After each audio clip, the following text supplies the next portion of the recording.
Hello, I'm Alan, and welcome to today's special Friday early morning edition of Alan's Cycling Adventures. It is Friday, February 9th. It's not too cold out today, but this is what happens when I have a long ride that I have to squeeze in on a work day. So today the training plan calls for an 80-mile ride. Tomorrow is 60 and Sunday is 80 again. And so that's what I'm going to do. I'm going to get out there and get in an 80-mile ride before work. If you enjoyed today's video, be sure to give it a thumbs up. Click the subscribe button to subscribe to my channel. And if you have any questions, comments, suggestions, or ideas for future editions of Alan's Cycling Adventures, be sure to leave them in the comments below. Well, without further ado, let's ride. So this ride actually took place on Friday, February 9th. Today is a week later, and so I'm going to start off with a little bit of an apology. I apologize for taking so long to edit this video and put it together.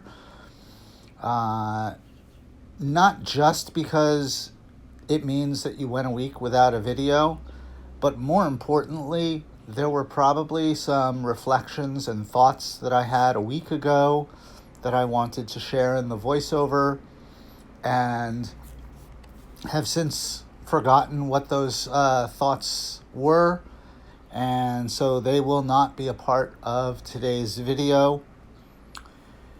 There are other thoughts and reflections that I have, though, as a result of it now being a week later. Had I done the audio commentary the day of, I wouldn't have been able to comment on the Saturday and Sunday rides, the 60-mile and 80-mile rides as well.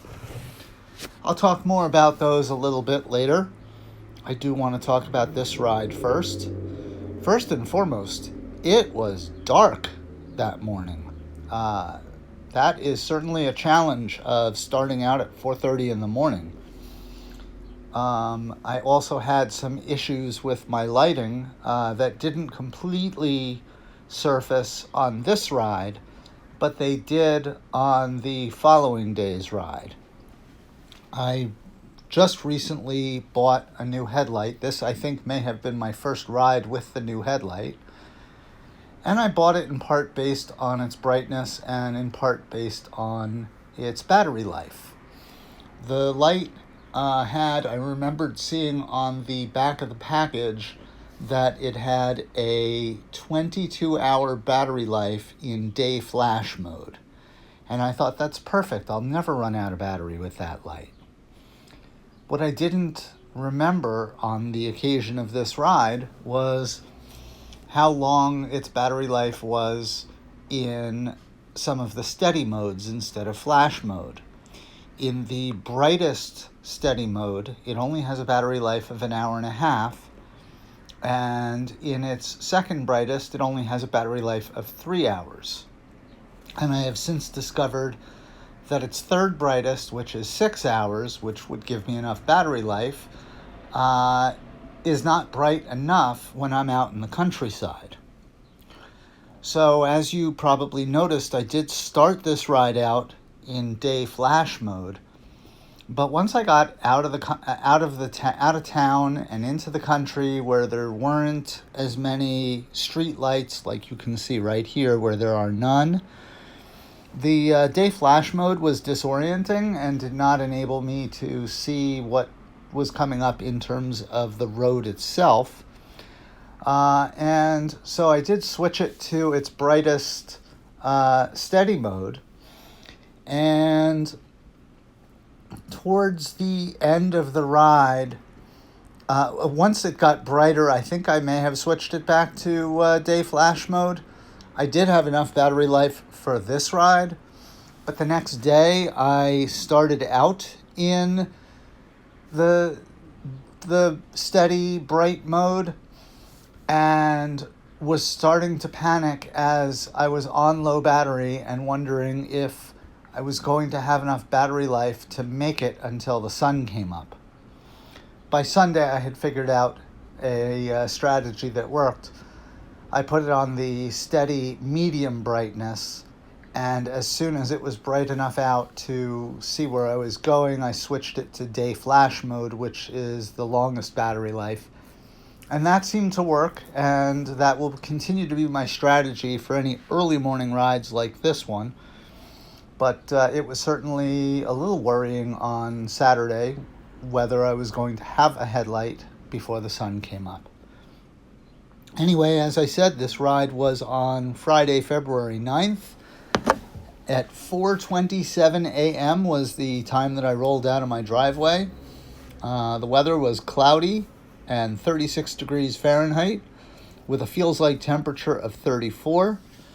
The humidity was 81% and the wind was 3 miles an hour from the south-southwest. The length of this ride was 82.23 miles, and I did it at an average speed of 15.3 miles per hour and a maximum speed of 35.0 miles per hour. My total moving time was 5 hours, 22 minutes, 45 seconds, and my elapsed time was 5 hours, 57 minutes, and 5 seconds, so I did complete this in under 6 hours. My average heart rate was 135, my maximum heart rate was 155, and according to Garmin and or Strava, I burned a total of 2,206 calories. My average cadence was 67 RPM, with my max cadence at 106. In terms of climbing on this route, I did have 3,920 feet of elevation gain. There were 4 major climbs, all Category 4, according to Strava, and all of them were between the 30-mile and 50-mile marks. So the route itself, the first 30 miles, was relatively flat. Then 10 miles out of challenging, 10 miles back of challenging, and then 30 miles of reasonable.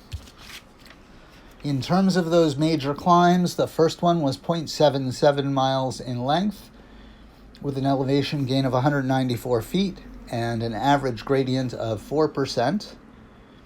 The second one was 1.73 miles in length with an elevation gain of 472 feet and an average gradient of 5%. The third one was 0.66 miles in length with an elevation gain of 148 feet and an average gradient of 4%. The fourth one, this description sounds deceiving because it makes it sound like it was a reasonable climb. It was by far the hardest of the 4 climbs. It was 1.65 miles in length with an elevation gain of 535 feet and an average gradient of 6%. But there were sections that had a gradient as high as, I think, 14 or 15%. I'm not entirely sure. I did decide to take a picture of the climb profile on my Garmin and use that as the thumbnail for this video. So you can see that it was kind of a stair-step climb where there were sections that were very steep, followed by sections that were actually slightly downhill, followed by another extremely steep section, etc. So that was certainly a challenging climb. In terms of where this ride took place, it was entirely in New Jersey. I started out in Garwood, rode into Westfield, Scotch Plains, Fanwood, Plainfield, North Plainfield, Watchung, Greenbrook Township, Warren, Martinsville, Bridgewater, Pluckaman, Bedminster, Somerset, Lamington, Oldwick, Tewksbury, Mountainville, Califon, Lebanon Township, Highbridge, Cokesbury, and then back into Mountainville, Tewksbury, Oldwick, Lamington, Somerset, Bedminster, Pluckaman, Bridgewater, Martinsville, Warren, Greenbrook Township, Watchung, North Plainfield, Plainfield, Fanwood, Scotch Plains, Westfield, and back into Garwood. In terms of my pacing for today's ride, I think I may have pushed myself a little bit too hard on the pace on this ride, given especially those 4 climbs, because by the end of the ride I felt some tightness in my right Achilles tendon, which bothered me the rest of the day and into the next day. I actually was concerned about how my 60-mile and second 80-mile rides would go. And so for those 2 rides, I actually took it a little bit easier, which was a good thing. In fact, on that second 80-mile ride, I may have taken it a little bit too easy. I certainly could have pushed it a little bit harder. Although that second 80-mile ride did introduce a new challenge that I have not faced before. I've been riding about 15-20 years, and I have never had a saddle sore before until this past Sunday. I got my very first saddle sores, plural, 2 of them, and they were not fun. So I'm still working on my strategy for riding with saddle sores, although fortunately they are mostly healed up. The second challenge this week has been that I caught a cold, and so I'm currently nursing that cold. So I don't anticipate videoing a long ride this week. I actually haven't ridden this week. I've pushed my training plan back a week, and we'll pick it up again next week. So not this Sunday, but the following Sunday will be my 85-mile ride, and the Sunday after that will be a 100-mile ride. I think I'll still be in good shape for the tour. We certainly shall see. Anyway, hope you enjoyed the video. Well, that was a pretty good start to the weekend. 80 miles done, tomorrow is 60, and Sunday is another 80. This was actually the harder of the 2 80-mile courses, but it was actually kind of fun. And so I hope you enjoyed the video, and until next time, stay safe out there.